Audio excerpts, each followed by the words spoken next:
Hi hello welcome back to my channel. ഒരുപാട് നാളായി മനസ്സിൽ കൊണ്ട് നടന്ന ഒരാഗ്രഹമായിരുന്നു മൃദംഗ ശൈലേശ്വരി ദേവിയെ ഒന്ന് കാണാൻ വരിക എന്നുള്ളത്. കണ്ണൂരുള്ള എൻ്റെ സുഹൃത്തുക്കൾ വഴിയാണ് ഞാൻ ഈ അമ്പലത്തിനെക്കുറിച്ച് അറിഞ്ഞത്. ആ അമ്പലത്തിനെക്കുറിച്ച് കേട്ടറിഞ്ഞ ശേഷം ഞാൻ പിന്നെ ഗൂഗിളിലും സെർച്ച് ചെയ്ത് നോക്കി. അപ്പോൾ എനിക്ക് കുറച്ചും കൂടെ കാര്യങ്ങൾ അമ്പലത്തിനെക്കുറിച്ച് അറിയാൻ പറ്റി. ഒത്തിരി പ്രത്യേകതകളുണ്ട് ഈ അമ്പലത്തിന്. കണ്ണൂർ ഇരിട്ടിയിലാണ് ഈ അമ്പലം സ്ഥിതി ചെയ്യുന്നത്. കേരള സിംഹം പഴശ്ശിരാജയുടെ കുടുംബക്ഷേത്രം കൂടിയാണ് ഈ അമ്പലം.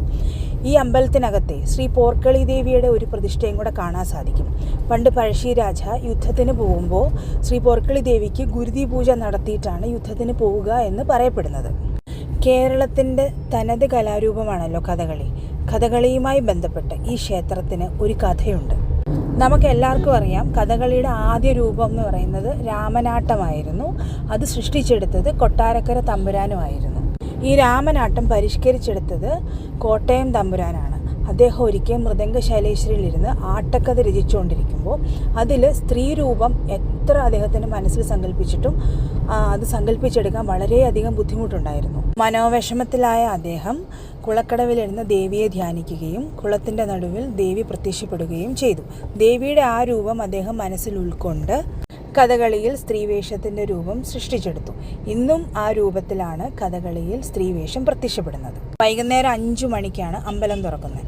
ഞങ്ങളൊരു 3:45 അമ്പലത്തിൻ്റെ അവിടെ എത്തി. സമയം പോകാൻ വേണ്ടിയാണെന്ന് തോന്നുന്നു അച്ഛനും മോളും കൂടെ എന്തൊക്കെയോ പറഞ്ഞ് വഴക്കുണ്ടാക്കുന്നുണ്ട്.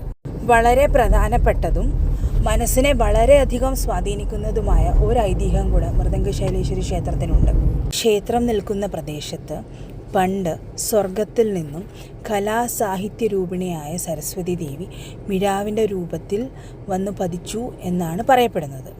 മിഴാവ് അല്ലെങ്കിൽ മൃദംഗം വന്ന് പതിച്ച സ്ഥലമായതുകൊണ്ട് മൃദംഗ ശൈല നിലയമെന്നറിയപ്പെട്ടു. പിന്നീടത് മിഴാവ് കുന്നെന്ന നാമധേയത്തിലും അറിയപ്പെട്ടു. പിന്നെ അത് കാലക്രമേണ പേരിന് മാറ്റം സംഭവിച്ച് മുഴക്കുന്ന് മൃദംഗ ശൈലേശ്വരി ക്ഷേത്രമെന്ന് അറിയപ്പെടുന്നു. ക്ഷേത്രത്തിനകത്ത് തെക്ക് കിഴക്കൻ മൂലയിൽ അല്പം കുഴിഞ്ഞിരിക്കുന്ന ഭാഗത്താണ് മൃദംഗം വന്ന് പതിച്ചത് എന്ന് പറയപ്പെടുന്നു. എല്ലാവരും കണ്ണൂർ പോകുമ്പോൾ ഈ അമ്പലത്തിൽ പോയി കാണണം. Thank you for watching. Please like, share and subscribe.